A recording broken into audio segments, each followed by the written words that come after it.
So here we have the Mitsubishi Eclipse Cross on an 18 plate. I'm going to start off by showing you inside the boot and then we'll hop in and run through some controls on the inside of the car from there. As we approach the back of the car, you can see we have reversing sensors, plenty of boot space as well, along with the 60/40 split folding rear seat should you wish to increase this space even further. Okay, now that we're inside the car, we're going to start with the dials. On the left-hand side, we have the rev counter, and on the right-hand side, the speedometer. In the middle, you can see the total miles for the car. They're 7,730. Above that, we have the fuel gauge. We have the coolant temperature gauge.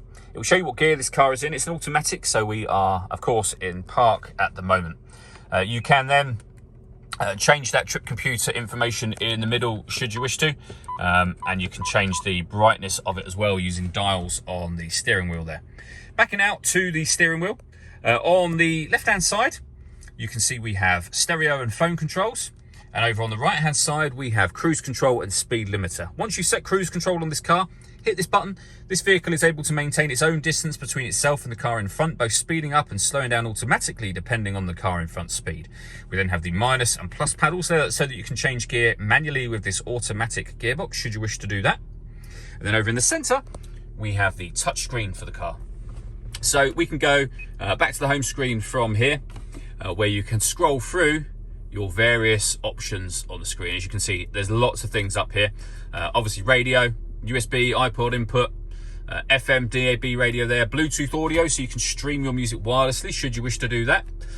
You can also connect up a smartphone and have certain Mitsubishi friendly apps displayed up on the screen as well. If I put the vehicle into reverse, you'll also see we have a 360 parking camera. So bird's eye view image of the car, and then the reversing camera just there as well. So it does make it very easy to park this car.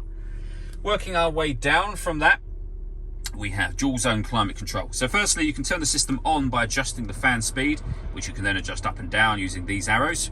You can adjust the driver temperature, and then obviously independently you can adjust the passenger temperature as well. Get that where you like that. When you're happy with those settings, this button will turn your air conditioning on and off. So on, back off again. You can hit auto. When you do that, the car will take control of the fan speed and the direction of the air to maintain the temperatures that you've asked for. Any manual adjustment will turn auto off straight away again, as you've just seen. You can recirculate the air that's in the car as well. That's a great way of heating it up or cooling it down quickly depending on the temperature you've set just here.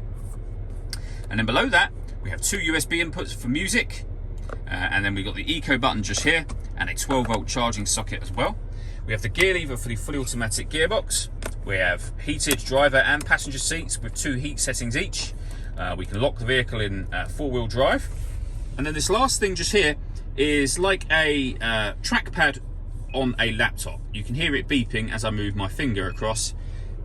That is so that you can control what's going on up on the screen without having to use the touchscreen, which makes it obviously a lot easier whilst you're driving. You can push the pad down to enter certain menus, for example. You can come back out of that page from down there too. So very easy to use this system just here. And then lastly, we have an electronic handbrake with auto hold function and 2 sunroofs. So the rear one has an electric blind that will open up. The glass itself is then fixed in position, but obviously it's designed to let light into the cabin area. The front one, similarly, you can open that front section and leave it like that if you wish to, and obviously you can see that lets in a lot of extra light, but you can open that front one as a proper sliding sunroof as well. All that leaves me to say is thank you for taking the time to watch this video. If you'd like to come and see the car in person and have a test drive, please feel free to call either of our MJA sites. We'd love to hear from you soon.